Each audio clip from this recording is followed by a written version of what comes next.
So as we walk down our city streets, we tend to notice if there's a new billboard or somebody got a new car or if a new apartment building was painted. But what I want you to do is when you walk down the street, look at the plants that are growing up against apartment buildings, in alleyways, up against grocery stores. See how they're constantly changing. Winter, spring, summer, fall, there's always new colors, new textures, and new medicinal plants for us to use.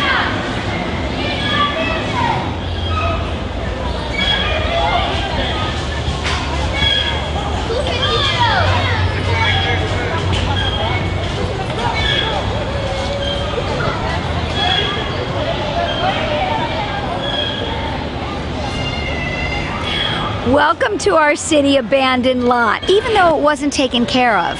Thanks to the sun and the rain, we've got tons and tons of medicinal herbs right here that is available for us to use.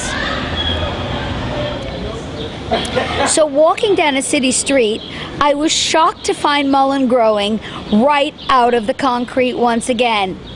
Mullein leaves are used for all respiratory problems. This plant has outgrown its use of the leaves and it is starting to flower. Look at these gorgeous little mullein flowers. So you take a glass jar and you take the mullein flowers off the plant. It takes a lot of mullein flowers in order to make mullein oil.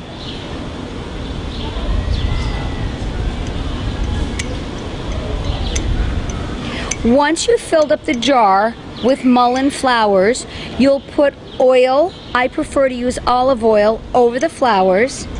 Close your jar, let it sit for 4 to 6 weeks, and then you have mullein oil. Mullein oil is the #1 oil we have for ear infections.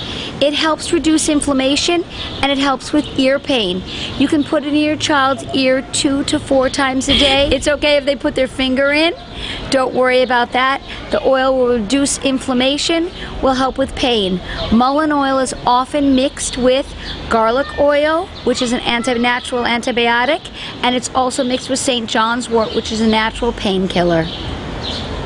This plant is easily recognized by its stunning yellow color.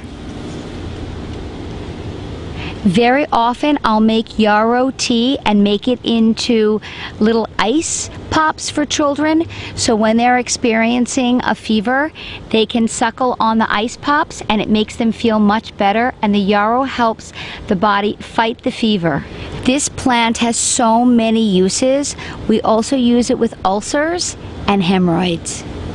This is a plant called wild lettuce, and it's a wonderful plant that can help us very much for those of us that live in cities.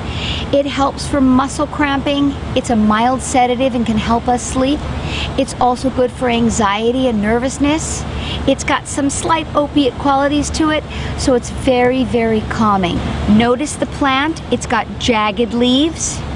It starts as a very small plant, gets bigger, and then starts to flower. One of the ways to identify the plant is that if you crack the stem, it will have a milky discharge. Good. Now look at this truly stunning plant called echinacea. Look at its gorgeous purple color. Happens to be a plant that people can use for many, many different situations. It helps stimulate the immune system. You can take it at the beginning of colds, in the middle of colds, and you can use this herb preventatively. If you're going traveling and you know you're going to be losing sleep, being disorganized with time, more vulnerable to get sick, you can take echinacea preventatively. As the weather changes, when we go from gorgeous summer into the fall, gets cold, echinacea can help stimulate the immune system and help prevent colds. It can be used with children, adults, moms, dads, grandparents. It is really one of the most spectacular herbs we have available to us. Look at another plant that's growing in our city streets. This is a thistle plant related to the famous milk thistle. Milk thistle seeds are used to cleanse our liver. Anybody that's been stressed out for a long time, taking a lot of medications, maybe drank too much alcohol for too long a period of time, or is just exhausted. Milk thistle will help clean the liver. And here it is in an abandoned lot. Walking down a city street past a very busy parking lot, who would expect to find wild mint growing? Completely edible, medicinal, and usable mint. So here we go once again. Through the cracks of the concrete, we have mint growing. Look at that beautiful plant. You can use mint in salads, soups, chicken or fish dishes. You can use it as a tea to help you with stomach aches, indigestion. Mint is a calming, soothing, delicious smelling and tasting herb.